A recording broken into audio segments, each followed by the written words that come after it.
She was very much a family-orientated person. She always came to birthdays, Christmas dinners, Thanksgiving. She was a big part of the birthdays, and she loved children. She loved my mom very much. Her and my mother were very close. She loved her children very much. And yeah, she was a fighter also. She, not so much, I don't know, yeah, she was a fighter herself. She just kind of, as much as she could, probably stood up for what she believed in as well, for her own personality. And she stood her ground as an individual, and she had struggles, but she was a loving mother, and she loved her children very much. And she loved her family very much, and her not being around it's noticeable in my family.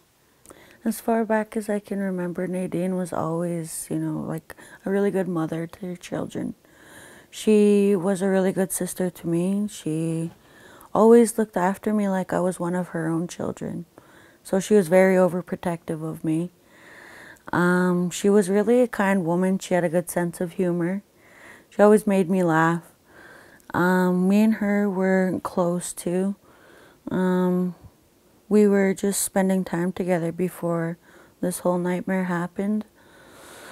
My sister was a really kind woman. I don't see how anybody could, you know, like, how this whole thing could happen to her. It's kind of really unfortunate. And I'm sorry. It's not easy to take a second if you need it. Yeah. She was a good mother, and she loved her children.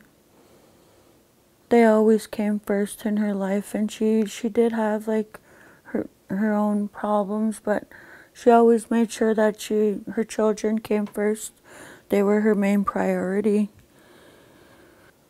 You know, like we'd stay up late night talking to until we fell asleep. And that's what we did. And then a couple days after that, we heard that she passed away. My mom called me in the morning. It's not a wake-up call you'd want to wake up to, and your mom telling you that your sister passed. I'm hoping for some sort of closure. I'm not sure if I'm entirely going to get that, or if my family is going to entirely get that. I'm also hoping that we'll get some answers, as I have been for 2 years. The answers that I've been persistently asking, that I still don't have a reasonable answer from the Ministry of Justice, RPS corner. I'm hoping to get some of those answers addressed, my questions addressed.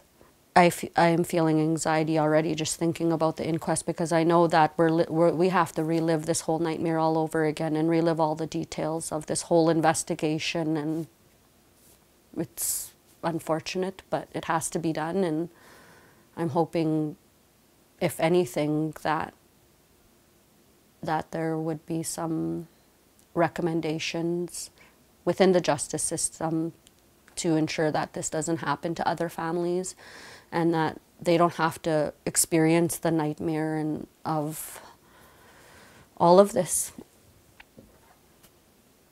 Yeah.